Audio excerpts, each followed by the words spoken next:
Hello friends, आप सभी को फिर से हमारे YouTube चैनल मैथ वाली पे स्वागत है। आज मैं आपको बता दूं कि आपका जो चैप्टर है, जो कि आज आपका जो क्लास जो कि 9th है, जो कि आपका जो प्रश्नावली आपका 1.1 है। अगर मैं बता दूं, अगर दिल से कह दूं कि अगर इस वीडियो को अगर कोई भी बंदा अगर देख लेगा, अगर जो बंदा को अगर 1.1 अगर समझ में अगर नहीं आता है, मैं 100% गारंटी लेता हूं कि उस बंदे को ना 1.1 क्या सारे क्वेश्चन समझ में आ जाएगा। मैं दिल से कहता हूं, वादे के साथ कहता हूं कि आज मैं आपको 1.1 का इतना बेसिक कॉन्सेप्ट आपको सिखा देते हैं, जो कि हर एक क्वेश्चन में आपका एक क्वेश्चन आता है तो आता है। दिल से कहता हूं कि आपको ये क्वेश्चन बिल्कुल समझ में पक्का आ जाएगा, बिल्कुल बेसिक कॉन्सेप्ट के साथ समझाते हैं। जो कि अभी तक नहीं आपने सीखा, कोई दिक्कत नहीं है, छोटा सा वीडियो है, ठीक है। और छोटा सा वीडियो में बहुत सारे प्रकार के कॉन्सेप्ट हम आपको सिखाकर जाएंगे तो जाएंगे। तो मैं सबसे पहली बात है, अब मैं 1.1 का मैं वीडियो बनाया था, वो भी कॉपी पे बनाए थे। बहुत बच्चे का डिमांड था कि कॉपी वाला समझ में नहीं आता है। हमने कहा कोई दिक्कत नहीं, बोर्ड वाला देख लेते हैं। तो मैं सबसे पहले आता हूं बेसिक कॉन्सेप्ट पे, और बेसिक कॉन्सेप्ट से आपका बहुत क्वेश्चन आपका मिलता है, बहुत क्वेश्चन आपको मिलता जुलता है। और एक मैं वीडियो नंबर सिस्टम का यानी संख्या पद्धति का एक अच्छा सा वीडियो लेकर आऊंगा, जिसमें खाली नंबर सिस्टम का कॉन्सेप्ट आपका होगा, ठीक है। तो लेट नहीं करते हैं, स्टार्ट करते हैं। और आपसे गुजारिश है कि लास्ट तक बने रहिएगा, और वीडियो अगर अच्छा लगा बस वीडियो को लाइक कर दीजिएगा, ठीक है। तो आइए चलते हैं, समझने का प्रयास करते हैं, मेरे साथ बने रहिए। सबसे पहली बात है कि मैं अगर आपको बता दूं एक छोटा सा कि बेसिक यहां पे क्या समझूंगा।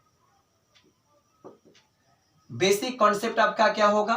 तो बेसिक कॉन्सेप्ट यहां पर होता है नंबर सिस्टम।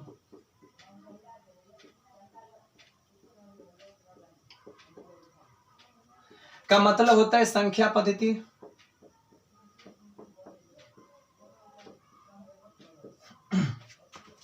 सबसे पहली बात यहां पर आपका हो गया कि नंबर सिस्टम, और इस वाले में सबसे पहले आपको नंबर सिस्टम का सबसे ज्यादा आपको ज्ञान रखना है।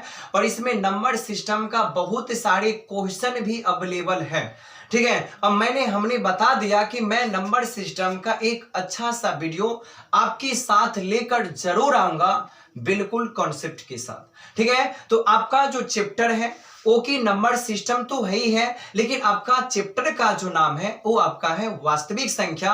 और आपको क्लास 9th हो या क्लास 10th हो, आपको ना वास्तविक संख्या पढ़ना ही है, जिसको मैं इंग्लिश में रियल नंबर कहता हूं। तो आपका जो चैप्टर का नाम है वो आपका हो गया रियल नंबर,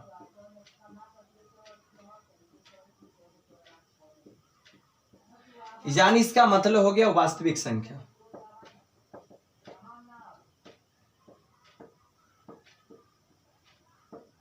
चलिए, सबसे पहली बात है कि अगर आपसे कहेगा कि वास्तविक संख्या किसे कहते हैं, तो मैं बता दूं कि वास्तविक संख्या उसे कहते हैं जिसे हम संख्या रेखा पे दर्शा देते हैं या दिखा देते हैं, उसे हम रियल नंबर या वास्तविक संख्या कहते हैं। बिल्कुल सिंपल है। जो संख्या को आप नंबर लाइन पे दिखा देते हो, संख्या लाइन पे दिखा देते हो, उसे हम यानी वास्तविक संख्या यानी रियल नंबर कहते हैं। तो अगर मैं बात कर लूं ना नंबर लाइन, यानी नंबर लाइन क्या होती है, सीधे एकदम धीरे धीरे चलते हैं,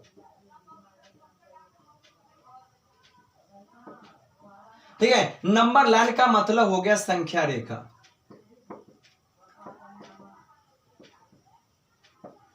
संख्या रेखा का मतलब हो गया कि अगर आपके पास क्या है, एक रेखा है, ठीक है।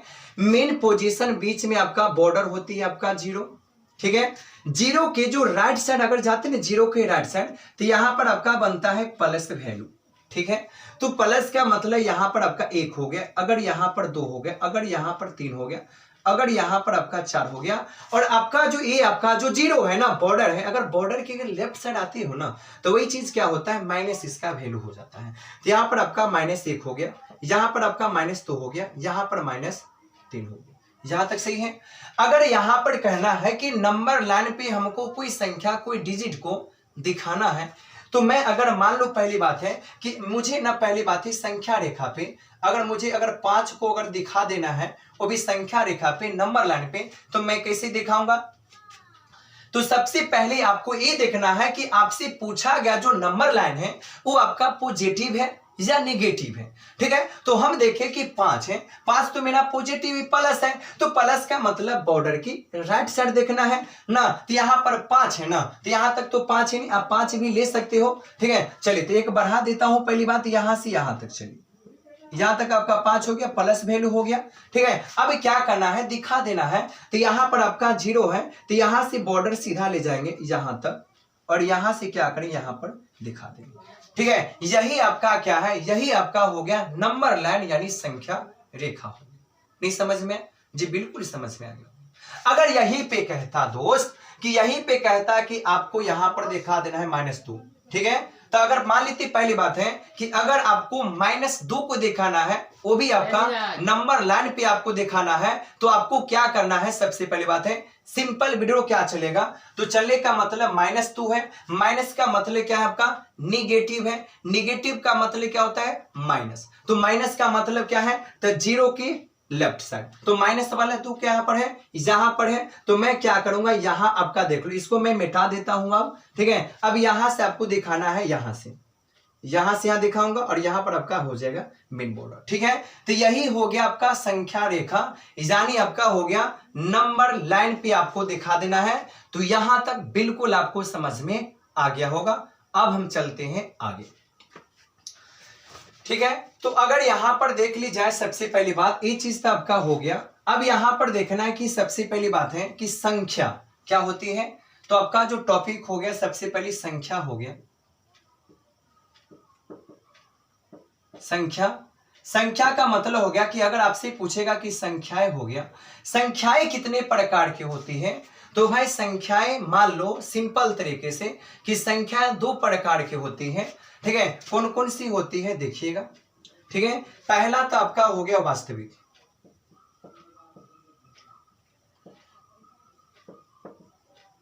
वास्तविक संख्या, दूसरा का आपका हो गया काल्पनिक संख्या,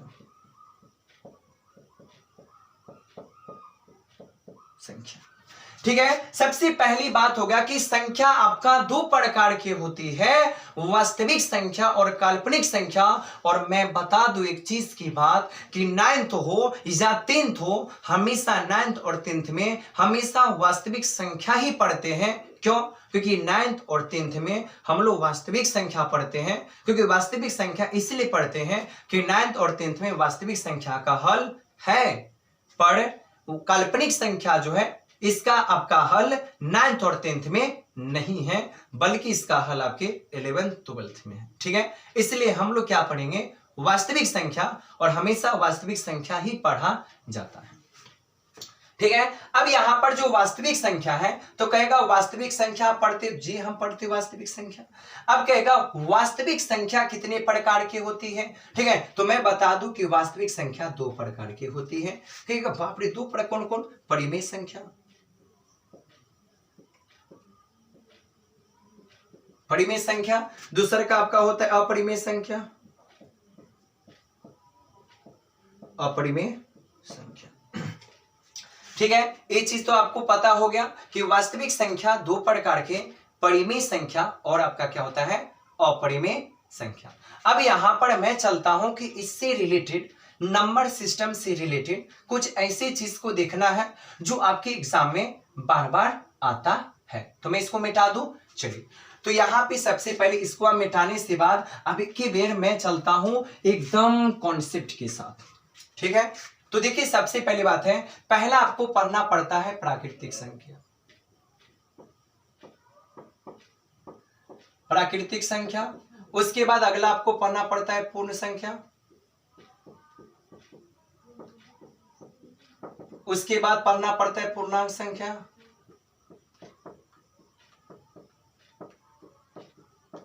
उसके बाद आपको पढ़ना पड़ता है सम संख्या, उसके बाद आपको पढ़ना पड़ता है विषम संख्या,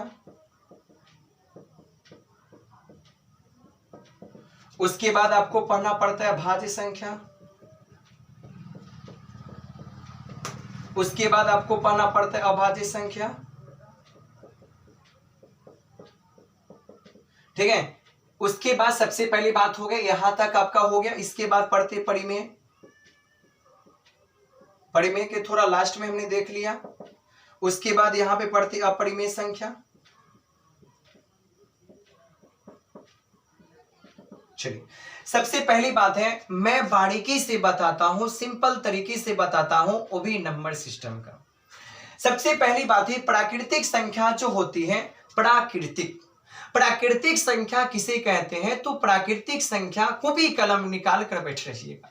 प्राकृतिक संख्या उसे कहते हैं जो गिनती वाली संख्या हो, यानी गिनती वाली संख्या को हम लोग प्राकृतिक संख्या कहते हैं। गिनती की संख्या को प्राकृतिक संख्या कहते हैं, ठीक है। तो गिनती वाली संख्या का मतलब आपका जो एग्जाम्पल यहां पर आपका हो गया। तो गिनती वाली संख्या कहां से स्टार्ट होती है दोस्त? 1 से होता है, 2 होता है, 3, 4 और कितना होता है? 5, ठीक है। अनंत तक जाता है, इसका कोई और अंत नहीं है, ओके। उसके बाद आता है पूर्ण संख्या। तो यहां पर आता है कि पूर्ण संख्या, रे भाई पूर्ण संख्या क्या होती है? तो जो नेचुरल नंबर होता है, जो प्राकृतिक संख्या होता है, वही पूर्ण संख्या होता है। थोड़ा काम डिफरेंट बदल जाता है कि पूर्ण कहता है कि मैं प्राकृतिक संख्या हूं, लेकिन उससे पहले 0 लगा दीजिए तो मैं पूर्ण संख्या हो जाऊंगा।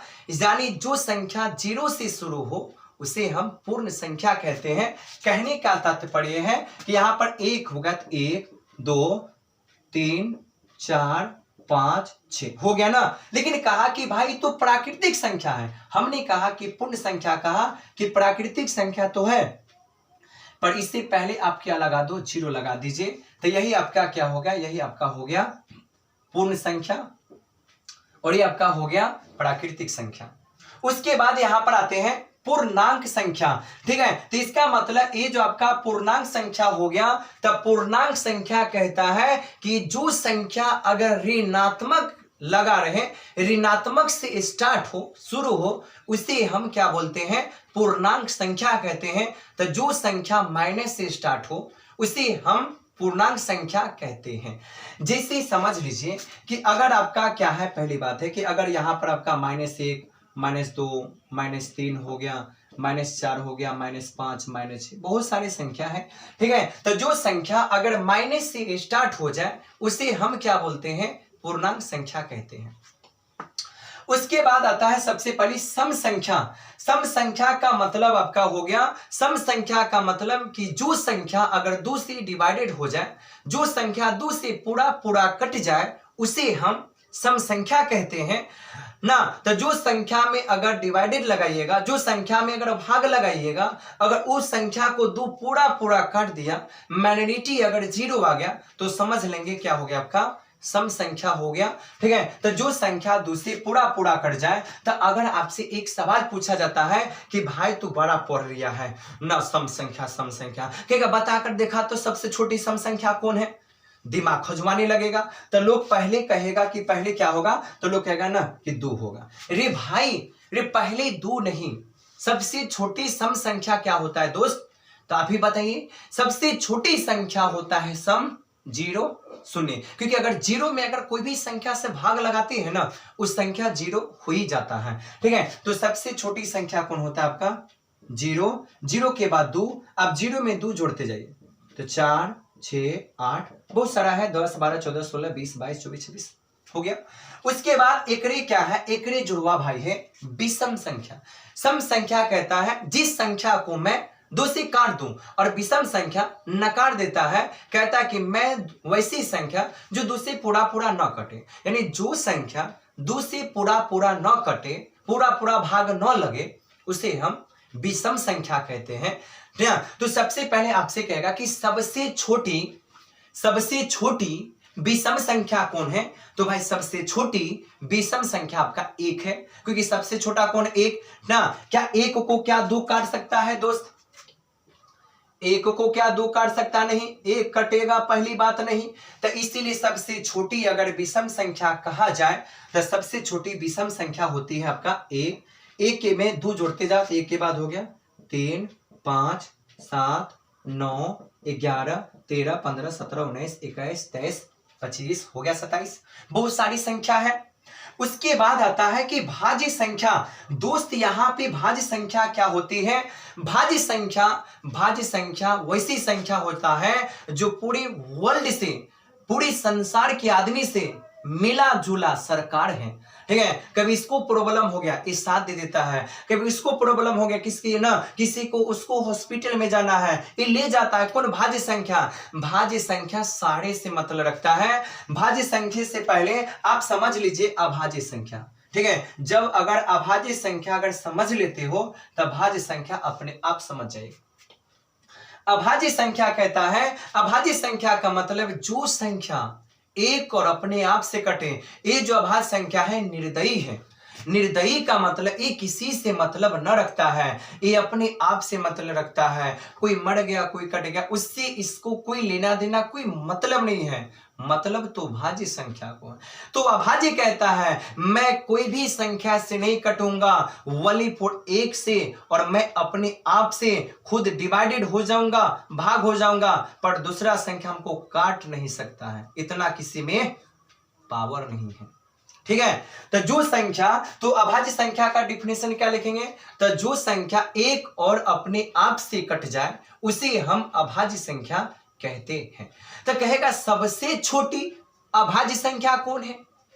तो कहेंगे सबसे छोटी अभाज्य संख्या कौन है ना, तो हम कहेंगे सबसे छोटी अभाज्य संख्या कौन है? तो 3 है। रे भाई 3 तो है, लेकिन 3 से पहले और कोई संख्या है, तो कहेगा कौन है?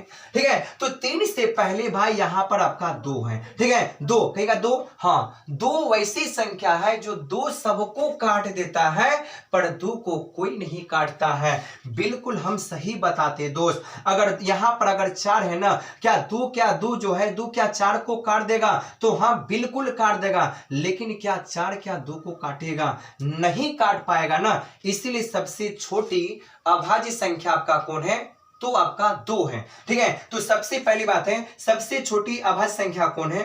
2 3 5 7 ना, 7 के बाद क्या 8 नहीं, 9 नहीं, 10 नहीं, 11 होगा, 11 के बाद 13, बहुत सारी संख्या है।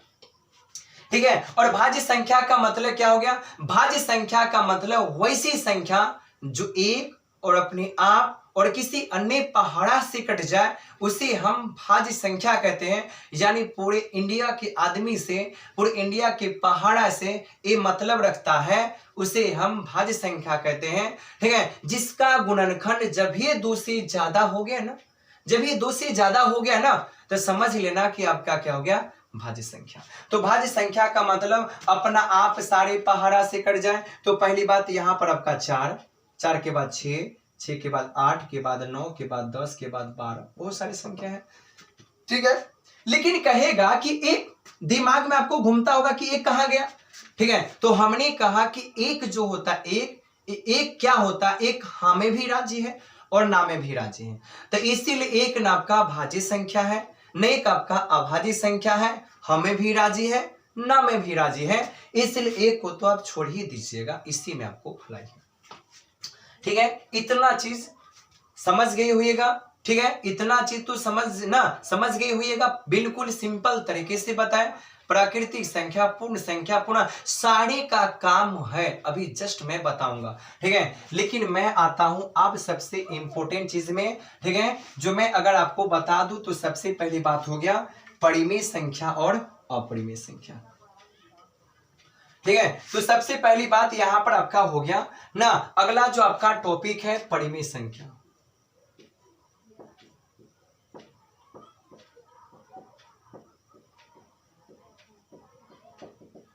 ठीक है, सबसे पहली बात हो गया परिमेय संख्या, क्योंकि परिमेय संख्या आपके 9th और 10th दोनों में परिमेय संख्या है।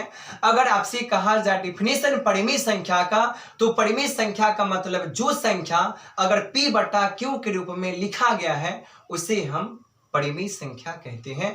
जो संख्या p बाय q के रूप में यानी अंश बट्टा हर के रूप में अगर लिखा गया है उसे हम परिमेय संख्या कहते हैं। ठीक है, इसका मतलब हो गया कि भाई सबसे पहली बात है कि जो संख्या ठीक है, तो जो संख्या अगर p बटा q के रूप में अगर लिखा गया है उसे हम परिमेय संख्या कहते हैं। और ये परिमेय संख्या का भाई ना, ये परिमेय संख्या का नियम क्या क्या है मैं आपको बताता हूं। सबसे पहली बात है, परिमेय संख्या कहा कि जो संख्या को p बटा q के रूप में लिख दीजिए उसे हम परिमेय संख्या कहते हैं। वो परिमेय संख्या हम हो जाएंगे। लेकिन इसने एक बार का बहुत बार कहा कि भाई एक चीज मेरे अंदर में बहुत बड़ा गुण है, इस अवगुण को आप पहले सुन लीजिए। ठीक है, तो क्या इसका अवगुण है? तो हमने कहा कि भाई परिमेय संख्या कहता है कि कहीं भी अगर जहां रास्ता उस्ता कहीं भी अगर बट्टा के नीचा में q बराबर अगर 0 हो गया ना तो समझ जाना कि मैं परिमेय संख्या नहीं हूं। ठीक है, ये परिमेय संख्या का अपवाद है। परिमेय संख्या का अपवाद है कि जो संख्या अगर q बराबर अगर बट्टा के नीचा में अगर 0 आ गया ना, मैं कभी भी उस संख्या को संतुष्ट नहीं कर सकता हूं। इसलिए ये अपवाद है परिमेय संख्या कि हमेशा बट्टा के नीचा में 0 नहीं होना चाहिए, 0 के अलावा कोई भी संख्या हो जाए चलेगा।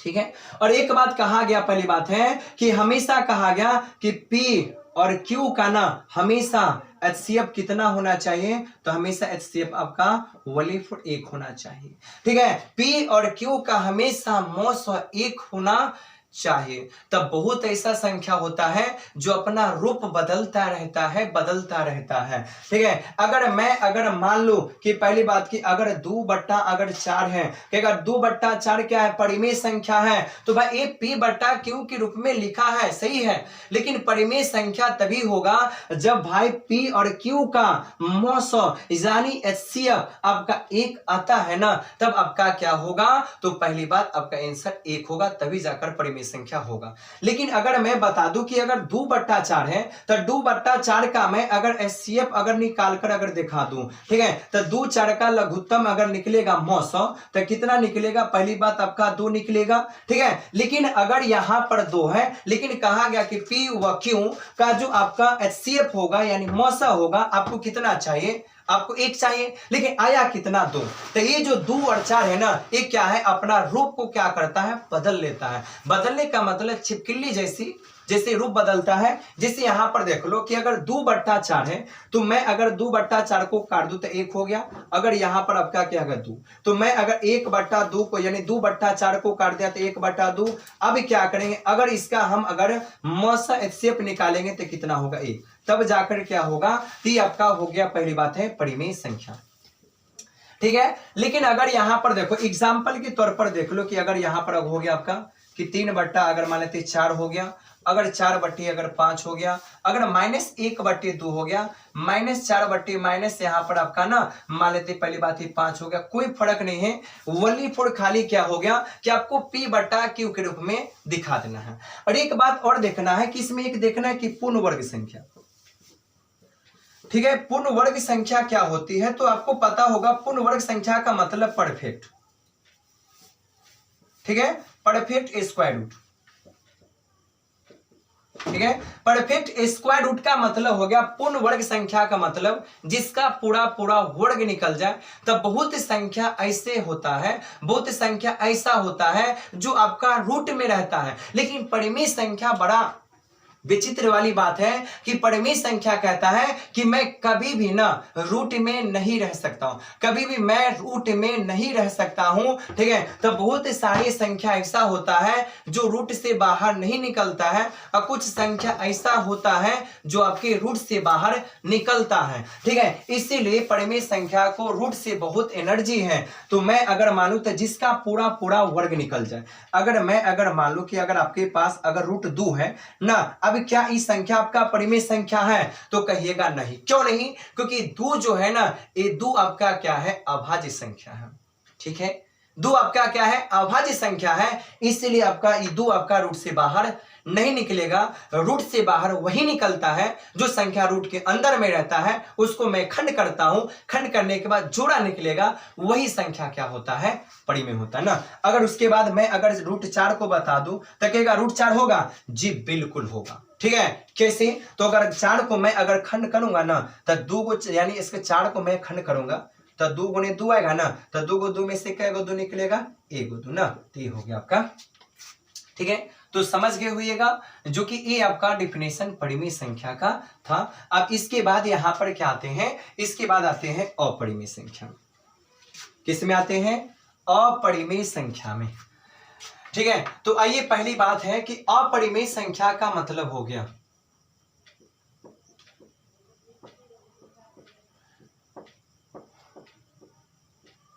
ठीक है, अपरिमेय संख्या का मतलब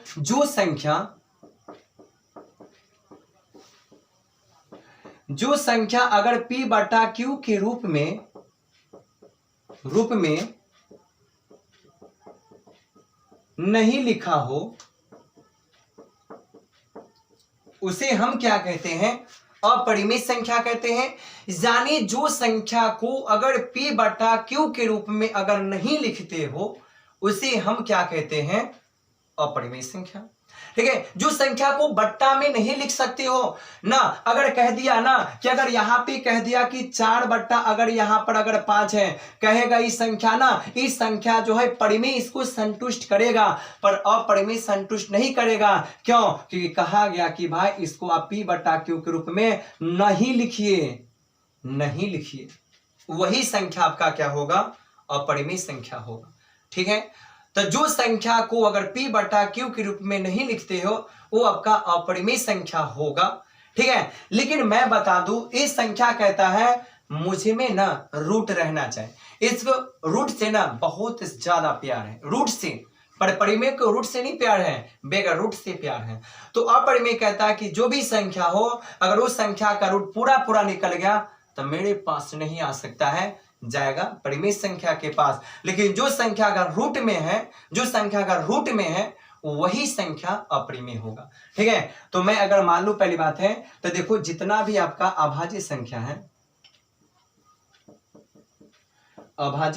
है, ठीक है, अगर उस संख्या में अगर आप रूट लगा देते हो, ठीक है, तो सारे के सारे क्या होगा, तो सारे के सारे आपका क्या होगा, अपरिमेय संख्या। कैसे ना, अभाज्य संख्या का मतलब दोस्त जो संख्या एक और अपने आप से कटे, जो किसी अन्य पहाड़ा से ना कटे। ठीक है, तो अगर मान लो कि पहले बात है कि अगर आपका रूट 2 हो गया, रूट 3 हो गया, रूट अगर 5 हो गया, 5 के बाद यहां पर आपका 7 हो गया, 7 के बाद यहां पर 11 हो गया। ठीक है, लेकिन आप ये दिमाग हम आपको बता देते, इसका मतलब देखो ये कुछ देर के लिए सही है लेकिन कुछ देर के लिए गलत है। ठीक है, आप कहिएगा गलत कैसे है, आपने कहा कि जो संख्या में रूट लगा दो, जो संख्या अभाज्य संख्या में रूट लगा दो वो आपका क्या होगा, अपरिमेय होगा। ये बात सही है, लेकिन कुछ ऐसा अभाज्य संख्या है अगर उसमें रूट लगा देते हैं तब पर भी वो संख्या आपका क्या होता है, परिमेय ना हो पाता है। जैसे अगर मान ले कि अगर पहली बात ना कि अगर मैं अगर रूट 6 कर लूं ना, इसका मतलब जो 6 है ये 6 तो आपका भाज्य संख्या है ना, लेकिन कुछ ऐसा भी आपका भाज्य संख्या है। ठीक है, इसका मतलब नहीं है कि दुनिया में जितना भी भाज्य संख्या है सबका सब रूट वाला परिमेय हो सकता है, नहीं हो सकता है, क्योंकि कुछ ऐसा भी भाज्य संख्या है जो आपका अपरिमेय है। क्योंकि देखो ये जो 6 है ये तो आपका क्या है, अभाज्य संख्या नहीं है बल्कि भाज्य संख्या है, लेकिन हमने तो कह दिया कि अभाज्य संख्या में रूट लगेगा वो आपका अपरिमेय होगा, लेकिन यहां पर भाज्य संख्या में भी रूट लगा दिए तब पर भी ये संख्या क्या है, अपरिमेय है। ठीक है, तो इसका मतलब हो गया कि रूट से बाहर तभी निकलेगा जब उस संख्या का जोड़ा लगेगा तब। ठीक है, तो मैं बता दूं कि अभी तक जो हमने आपको बताया ये सारे के सारे आपका डेमो क्लास था, यानी आपका बेसिक था, बेसिक कॉन्सेप्ट। ठीक है, अब यहां पर मैं बता दूं कि मैं अब स्टार्ट करता हूं एक्सरसाइज 1.1 को, और बिल्कुल मैं सिंपल तरीके से बता देता हूं, बिल्कुल आसान तरीके से, बिल्कुल छोटा सा आपका चैप्टर है। तो आइए स्टार्ट कर लेते हैं। तो देखिए सबसे पहली बात है कि आपका जो पहला क्वेश्चन है, आपका पहला क्वेश्चन आपके बोर्ड पे लिखा गया है। अब ये जो आपका पहला क्वेश्चन है इतना सिंपल है, कॉन्सेप्ट की बात है, माइंड की बात है। अगर माइंड का अगर आपने सोच लिया, माइंड का अगर बात आपने सोच लिया ना, तो सवाल आपका बिल्कुल आपका सिंपल हो जाएगा। तो मैं आइए पहली बात बता देता हूं कि सवाल आपका क्या है। कहा गया क्या शून्य परिमेय संख्या है, क्या इसे आप p बटा q के रूप में लिख सकते हो। ठीक है, जहां P व Q पूर्णांक होना चाहिए और हमेशा Q बराबर 0 नहीं होना चाहिए। तो मैं अगर बता दूं कि भाई 0 ना, तो मैं अगर बेसिक अगर बता दूं 0 ना, अगर हमसे कहा गया शून्य, शून्य का मतलब हो गया कि आपसे कहा गया कि ये जो आपका शून्य है 0, यानी आपका जो पहली बात आपका जो 0 है ना, ये परिमेय संख्या है, तो हम कहेंगे हाँ दोस्त ये आपका 0 परिमेय संख्या है। हम तो ये जानते हैं ना कि बट्टा के नीचे में 0 नहीं होना चाहिए, अगर बट्टा के नीचे में 0 हो गया तो वो परिमेय संख्या नहीं होगा, लेकिन डायरेक्ट ही कह दिया कि 0 परिमेय संख्या है तो बिल्कुल है। क्यों? क्योंकि मैं इसको ना 0 परिमेय संख्या है और इसको मैं बट्टे के ना, इसको मैं परिमेय संख्या ना, इसको मैं P बट्टा Q के रूप में लिख सकता हूं, मैं इसको P बट्टा Q के रूप में लिख सकता हूं। क्यों? क्योंकि अगर कोई भी संख्या है, अगर कोई भी संख्या के बट्टे के नीचे में अगर कोई डिजिट नहीं है तो वहां पर हम लोग क्या देते हैं, 1 देते हैं। तो अगर यहां पर अगर क्या है, अगर यहां पर बट्टा के नीचे में कुछ नहीं तो हमने क्या दिया, 1 दिया ना, तो भाई इसको भाई पहली बात है ना P बट्टा Q के रूप में लिख दिया, ठीक है। लेकिन यहां पर देखो Q बराबर जो है, Q बराबर 0 है, Q बराबर 0 नहीं है, Q बराबर तो 1 है, Q बराबर 0 नहीं रहना चाहिए, तो हो गया। तो यहां पर क्या हो गया ना, तो हम यहां पर लिख सकते हैं, पहली बात है कि हाँ अगर लिखना चाहते तो लिख सकते, लिख देते हैं हल, लिखेंगे कि शून्य एक परिमेय संख्या है जिसे हम P बट्टा Q के रूप में लिख सकते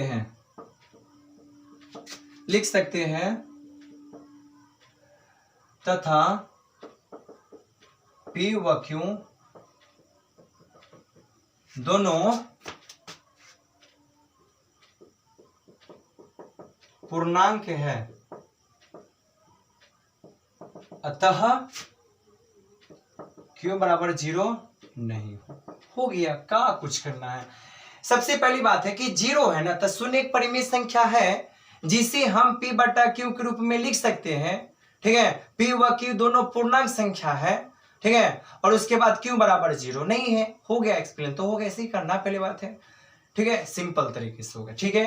तो ये क्वेश्चन आपका हो गया, बिल्कुल आसान सा क्वेश्चन है, बिल्कुल आपका सिंपल सा क्वेश्चन है, छोटा टाइप का आपका क्वेश्चन है। तो क्वेश्चन नंबर, सबसे पहली बात है क्वेश्चन नंबर जो 2 है, ठीक है, और क्वेश्चन नंबर 2 के बारे में बता दूं कि क्वेश्चन नंबर आपका 2 है, बिल्कुल आपका आसान सा क्वेश्चन है, सिंपल आपका क्वेश्चन है, ठीक है। लेकिन अगर सबसे पहले बता दे कि अगर ये क्वेश्चन सही है, 100% चांस है कि ये क्वेश्चन या एक क्वेश्चन परिमेय, एक क्वेश्चन का मतलब नहीं, इससे बहुत सारे क्वेश्चन है इसी से रिलेटेड, ठीक है, बहुत सारे क्वेश्चन, एक ना क्वेश्चन एक तो जरूर है कि आपके भाई एग्जाम में एक परिमेय संख्या, इसके और इसके बीच में परिमेय संख्या हर एक साल, प्रत्येक साल पूछता है और पूछता रहेगा, ठीक है। तो मैं बता दूं कि अगर आपसे कहा जाए कि कोई भी संख्या के बीच में, यानी 3 और 4 के बीच में 6 परिमेय संख्या निकाले ना, तो भाई यहां पर देखना है किसके किसके बीच में निकालना है, उसको गोली मारो, निकालना कितना परिमेय संख्या है, तो जितना निकालना है ना उसमें ना 1 रुपया जोड़ दीजिए। हमने क्या कहा, आपने क्या सुन लिया, हमने कहा कि किसके किसके बीच में कहा गया, ये मत सोचो कितना निकालना है वो सोचिए, उतना निकालना है, उसमें 1 रुपया को ऐड कर दीजिए, निकल जाएगा। अगर मैं अच्छा से कर दूं तो हल, कितना परिमेय संख्या निकालना, 6 है ना, 6, तो यहां पर लेंगे 6, अब प्लस जितना कहा जाए उसमें 1 रुपया जोड़ दीजिए, तो 6 कितना हो गया, 7 हो गया। अब किसके किसके बीच में कहा, तो 3 और 4, तो यहां पर लिखेंगे 3 और थोड़ा हट के लिख देंगे 4, हो गया ना।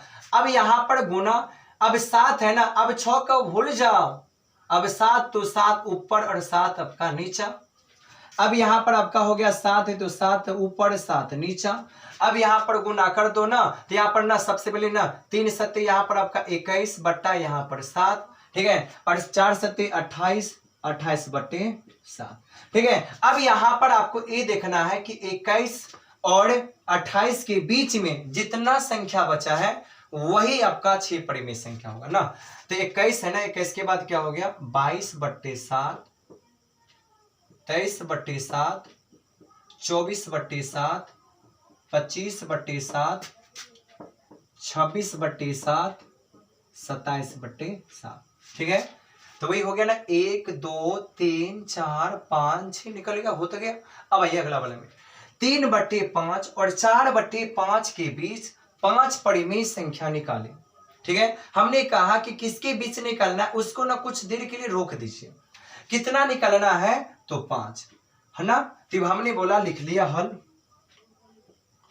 ठीक है, जितना कहा तब 5, तो 5 में 1 रुपया जोड़ दीजिए तो 5 कितना हो गया 6। अब किसके किसके बीच में 3/5 और यहां पर आपने लिख लिया 4/5 हो गया। अब यहां पर गुना करेंगे तो 6 हो गया 6। ठीक है, यहां पर गुना करेंगे 6/6, ऊपर ऊपर वाले से गुना तो 3 चौक हो गया 18, 5 चौक हो गया आपका 30 हो गया, 6 चौक यहाँ पर आपका 24 हो गया, 5 चौक हो गया 30। अब इसके बीच में क्या है, तो इसके बीच में देखो 18 और 24 के बीच में 18 के बाद 19/30, 19 के बाद 20/21, 22/23, इसके बीच में 30, इसके बट्टा के नीचे में 30, इसके बट्टा के नीचे में 30। ठीक है, तो हो गया 1 2 3 4 5 हो गया। ठीक है, यही क्वेश्चन है, कितना भी क्वेश्चन आपको देते बना सकते। ठीक है, तो आइए क्वेश्चन नंबर हम लोग आगे देखते हैं, लास्ट क्वेश्चन बचा हुआ है। तो देखिए सबसे पहली बात है क्वेश्चन नंबर जो आपका 3 है, एक क्वेश्चन नंबर आपका 3 बिल्कुल आपका इंपोर्टेंट क्वेश्चन है। और 3 में मैं बता दूं कि सबसे पहली बात है यहां पर दिमाग, यानी 3 वाला क्वेश्चन बिल्कुल आपका आसान लगे ना, लेकिन 3 वाला क्वेश्चन में आपको माइंड का काम, माइंड की जरूरत है। पहले आपको सबसे पहली बात है, अगर हम एक बात कहते हैं कि अगर कोई भी चीज 1000 बार, अगर आदमी 1000 बार कह दिया हाँ, 1000 बार की बात करते हैं, अगर कोई बंदा अगर 1000 बार कह दिया हाँ और एक बार कह दिया ना तो इंसरवा होगा ना। अगर 1000 को हो जाए प्लस और उसमें एगो टपक जाए माइनस तो कर देगा 1000 का प्लस माइनस। इतना पावर है माइनस, लेकिन माइनस में पावर है। कर्जा वाला व्यक्ति है ना, तो कर्जा वाला व्यक्ति पावरफुल के साथ चलता है। देखिए सबसे पहली बात है कि प्रत्येक प्राकृतिक संख्या क्या पूर्ण संख्या होती है। ठीक है, आपको बताना है सत्य और असत्य कारण के साथ ना। हमने कहा कि प्रत्येक प्राकृतिक संख्या क्या पूर्ण संख्या होता है, तो हाँ प्रत्येक प्राकृतिक संख्या पूर्ण संख्या होता है, इस सत्य है। लेकिन इसी को घुमा देगा, कहेगा कि प्रत्येक पूर्ण संख्या क्या प्राकृतिक संख्या होता है। नहीं रे बाबा, नहीं होता है ना। पहले मैं एगो को बात करता हूं, सबसे पहली बात है इसका बात करता हूं, प्रत्येक प्राकृतिक संख्या क्या पूर्ण संख्या होती है, तो हाँ। देखो पहली बात है प्राकृतिक संख्या का मतलब हो गया ना आपका, हो गया पहली बात है प्राकृतिक, यहां पर लिखते हैं पहली बात है, यहां पर डिफिनेशन इसका बताते हैं। प्राकृतिक संख्या पूर्ण संख्या। प्राकृतिक संख्या का मतलब गिनती वाली संख्या 1 2 3 4 5। पूर्ण संख्या का मतलब हो गया जो संख्या 0 से स्टार्ट हो, 1 2 3 4 5। अब यहां पर लॉजिक है ना, प्राकृतिक संख्या का मतलब गिनती वाली संख्या, पूर्ण संख्या का मतलब जो संख्या 0 से स्टार्ट। ठीक है, एक बात दिमाग में सेव कर ले, एक बात हम आपको बताते हैं, अगर जितना मान ऊपर वाला का है अगर उतना ही मान निचला वाला का है, यानी इसका मतलब हो गया कि ऊपर वाला मेकअप अगर नीचा वाला का पूरा कर लिया, ऊपर वाला का मेकअप नीचा वाला का पूरा कर लिया। ठीक है, ऊपर वाला मेकअप पूरा होना चाहिए, तो ऊपर वाला मेकअप अगर पूरा नीचा वाला का होगा तो सत्य होगा। लेकिन अगर ऊपर वाला का मेकअप अगर नीचा वाला नहीं किया तो हो जाएगा असत्य। यानी कहने का मतलब है, ठीक है, कि अगर ऊपर वाला मेकअप अगर नीचा वाला को कर लिया ना और नीचा वाला छूट गया तो सत्य हो जाएगा। लेकिन अगर मान लेते अगर ऊपर वाला का मेकअप अगर नीचा वाला नहीं कर पाया तो होगा सत्य। कैसे देखो, 5 से 5 मिल गया, 4 से 4, 3 से 3, 2 से 2 1 6 ना। नीचा देखो, ऊपर वाला पूरा मेकअप हो गया नीचा वाला का ना। अब देखो नीचा में को छूटा ना, यानी ऊपर वाला मेकअप नीचा वाला का होना चाहिए। नीचा में छूट गया वो होगा सत्य, लेकिन अगर ऊपर वाला का मेकअप अगर नीचा वाला नहीं किया तो हो जाएगा असत्य ना। तो कहेगा सत्य क्या सत्य, तो ये आपका आंसर होगा सत्य। ठीक है, लेकिन अगर यही संख्या को पलटा कर पूछ दिया जाए कि कहेगा ना अब यहां पर पूर्ण यानी प्राकृतिक के जगह पर हो गया आपका पूर्ण और प्राकृतिक के जगह पर हो गया पूर्ण, तो क्वेश्चन बदल जाएगा कि प्रत्येक पूर्ण संख्या क्या प्राकृतिक संख्या होता है, तो नहीं, क्योंकि पूर्ण संख्या देखो, पूर्ण संख्या ए वाला हो गया। अगर इसको अगर मिटा दें 1 2 3 4 5 हो गया, और इसका मेकअप इसका मेकअप इसका मेकअप इसका ना, ऊपर वाला का मेकअप किया, ऊपर वाला का मेकअप नीचा वाला को करना चाहिए तभी जाकर होगा सत्य। ठीक है, तो ऐसे दिमाग लगा लो कि प्रत्येक पूर्ण संख्या प्राकृतिक संख्या होगा। यार पूर्ण संख्या तो 0 से स्टार्ट होता है, प्राकृतिक संख्या तो यार 1 से स्टार्ट होगी, कहां से होगा, नहीं हो पाएगा। चलिए आगे, सबसे पहली बात है प्रत्येक पूर्णांक संख्या क्या पूर्ण संख्या होती है, नहीं। क्यों नहीं, तो देखिए कब नहीं पाए, तो यहां पर देख लो कि पूर्णांक संख्या, ठीक है, पूर्णांक संख्या का मतलब पूर्णांक संख्या माइनस से स्टार्ट होती है। ठीक है, और आपका जो पूर्ण संख्या होती है, अरे भाई पूर्ण संख्या 0 से स्टार्ट होता है। ठीक है, यानी इसका मतलब हो गया कि भाई ये वाला जो संख्या है क्या ये सब मेकअप करेगा, नहीं। यानी इसका मतलब हो गया कि भाई पूर्णांक संख्या माइनस से स्टार्ट होती है, पूर्णांक संख्या माइनस से स्टार्ट होती है, पर पूर्ण संख्या माइनस से स्टार्ट नहीं होती है, इसलिए इसका कथन गलत है। आगे ये प्रत्येक परिमेय संख्या क्या पूर्ण संख्या होती है। ठीक है, प्रत्येक परिमेय संख्या क्या पूर्ण संख्या होती है, ये कथन क्या है, गलत है, यानी असत्य है। तो हम कहते क्यों, क्योंकि देखो परिमेय संख्या का मतलब जो संख्या को p बटा q के रूप में लिख सकते हो, जैसे यहाँ पर 4/5 हो गया ना। तो परिमेय संख्या का मतलब उस संख्या जिसे हम p बटा q के रूप में उसको लिख सकते हैं ना, पर पूर्ण संख्या 0 से स्टार्ट होती है। ठीक है, लेकिन सवाल इसी को घुमा देगा कि प्रत्येक यानी प्रत्येक पूर्ण संख्या क्या प्राकृतिक संख्या होती है, तो हाँ होती है। अगर यहाँ पर 0 बटा यहाँ पर हो गया, अगर इस ना यानी इसका मतलब होगा कि प्रत्येक पूर्ण संख्या क्या परिमेय संख्या होगा, तो हाँ होगा। क्यों, क्योंकि देखो पूर्ण संख्या 1 2 हो गया, अगर इसके बट्टा के नीचे कुछ नहीं तो मैं यहाँ पर 1 दे सकता हूँ।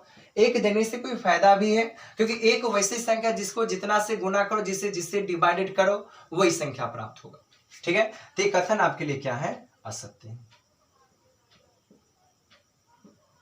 ठीक है, तो पूर्ण विश्वास के साथ कहता हूं कि ये वीडियो आपका अच्छा लगा होगा, ये वीडियो आपको अच्छा लगा होगा, ईमानदारी से बताइएगा। ठीक है, और ये समझ में ना आया, ये हो नहीं सकता है, ये चैप्टर समझ में ना आया, हो नहीं सकता है।